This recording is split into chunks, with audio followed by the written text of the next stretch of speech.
اپنے مسلمان بھائی کو سپیس دیں گے. غلطی ہوتی ہے انسان سے ہوتی ہے, مجھ سے ہوتی ہے, آپ سے ہوتی ہے. میں یہ پنجاب لاہور ہائی کورٹ کے سابق چیف جسٹس ہیں, 2 سال پہلے تھے جسٹس انوار الحق, کو 2 سال پہلے ریٹائر ہوئے. آج کل وہ ایک ان کا پروجیکٹ ہے جس کا نام ہے او سلو کریں.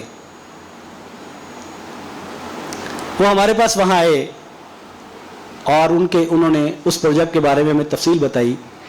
وہ پروجیکٹ یہ ہے, وہ کہتے ہیں کہ میں کم و بیش 10 سال عدالتوں میں رہا, میں جج رہا, پھر میں چیف بن گیا. میں لوگوں سے کہتا ہوں کہ لوگوں اپنے معاملات لے کے عدالتوں میں نہ جاؤ. عدالت کچہری میں کہتا ہوں, میں سابق چیف جسٹس کہتا ہوں, اپنے معاملات لے کے عدالتوں میں نہ جاؤ. اپنے معاملات اپنے گھر میں سنبھالو. گھر میں نہیں سنبھلتے تو رشتہ داروں میں جو بڑے ہیں, جو بزرگ ہیں, جو بزرگ یہ سمجھتے ہیں کہ جب وہ بچوں کی شادیاں کر لیتے ہیں تو کہتے ہیں کہ میں اب فارغ ہو گیا ہوں. حالانکہ وہ بزرگ اس وقت فارغ نہیں ہوتے, اس وقت ان کا کام پہلے سے زیادہ شروع ہو جاتا ہے کہ اب اس بزرگ نے, اب اس والد نے, اب اس سسر نے گھر میں انصاف کا بول بالا کرنا ہے. اب اس سسر نے, اس والد نے, اس بزرگ نے گھر میں بیٹی اور بہو دونوں کو برابر رکھنا ہے. اس نے بہو کو وہی محبت دینی ہے جو بیٹی کو دی جاتی ہے. ساس اگر زیادتی کرے تو اس نے ساس کو روکنا ہے, اس نے اپنی بیوی کو روکنا ہے کہ یہ ظلم ہے, نہیں ہونے دینا. اس کا کام یہ ہے کہ جب بیٹے اور بہو میں کوئی مسئلہ ہو جائے تو یہ اس کا حل نکالے, یہ پیش ہو.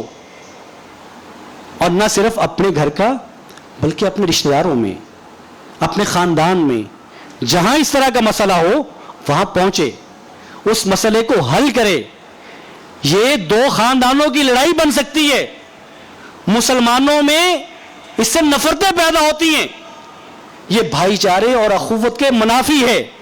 ایک مسلم نے اس بھائی چارے کو ٹوٹنے نہیں دینا, خراب نہیں ہونے دینا. سو اس نے اپنا کردار ادا کرنا ہے. تو یہ چیف جسٹس کہتے ہیں کہ میرے پاس بتانے لگے کہ میرے پاس ان کے پاس سینکڑوں کیسز آتے ہیں, عدالت میں نہیں, پرائیویٹ. اور وہ کہتے ہیں کہ میں ایک فری کو بلاتا ہوں, بات سنتا ہوں, کاؤنسلنگ کرتا ہوں, پھر دوسرے فری کو بلاتا ہوں, بات سنتا ہوں, کاؤنسلنگ کرتا ہوں. تو میں ان کا پیچ اپ کرواتا ہوں. تو اپنے تجربات بتاتے بتاتے کہنے لگے کہ میرے پاس ایک دفعہ ایک ایسا ہی کیس آیا میاں بیوی کا. تو میں نے ایک وقت میں ایک فری کو بلایا, میں نے بات کی, پھر دوسرے کو بلایا, میں نے سلو کروا دی. تو جب سلو دونوں کو اکٹھا بلانا تھا تو وہ لڑکی کے سسر اور لڑکے کے والد وہ بھی ساتھ آ گئے.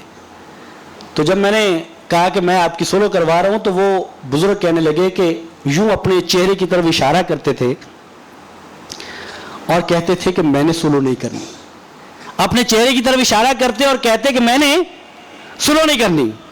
تو میں نے کہا کہ بزرگوں اگر آپ سلو نہیں کریں گے تو پھر یہ کیسے ہوگی, گھر میں یہ پھر مسئلے رہیں گے, تو آپ نے کیوں نہیں کرنی؟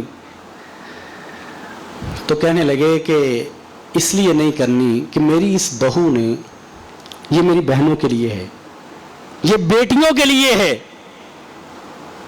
کہتے ہیں کہ میری اس بہو نے گرم کافی کا بھرا کپ میرے چہرے پہ مارا ہے, میرا چہرہ جھلسا ہے, سو میں نہیں صلح کرنے والا.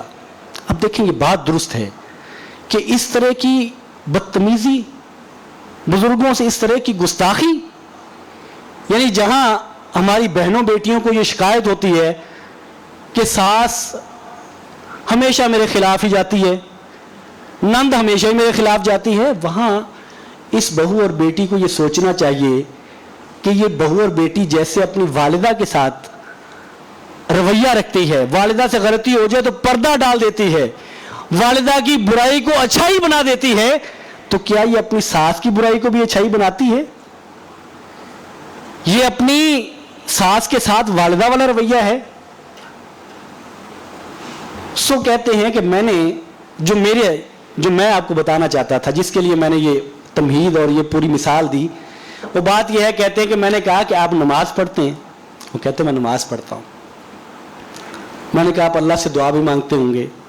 کہتے ہیں میں اللہ سے دعا بھی مانگتا ہوں. کیا مانگتے ہیں؟ کہنے لگے میں یہ بھی مانگتا ہوں, میں اللہ سے یہ بھی مانگتا ہوں. تو جو چیزیں بتائیں ان چیزوں میں ایک یہ تھی کہ میں اللہ سے اپنے گناہوں کی معافی بھی مانگتا ہوں, اور ہم سب مانگتے ہیں, اللہ تعالیٰ ہم سب کو معاف فرمائے. تو کہنے لگے کہ مجھے بتائیں کہ جب آپ اللہ سے معافی مانگتے ہیں تو آپ کی خواہش کیا ہوتی ہے, کہ اللہ آپ کو معاف کر دے کہ نہ کرے؟ خواہش ہوتی ہے معاف کر دے. تو جب آپ اللہ سے یہ خواہش رکھتے ہیں کہ اللہ تعالیٰ آپ کی غلطیوں کو, آپ کے گناہوں کو معاف کر دے, تو آپ اس بیٹی کی غلطی اور گناہ کو کیوں معاف نہیں کر رہے؟ تو کہتے ہیں اللہ تعالیٰ نے یہ بات اس بزرگ کے دل میں ڈالی اور اس سے صلح کر لی.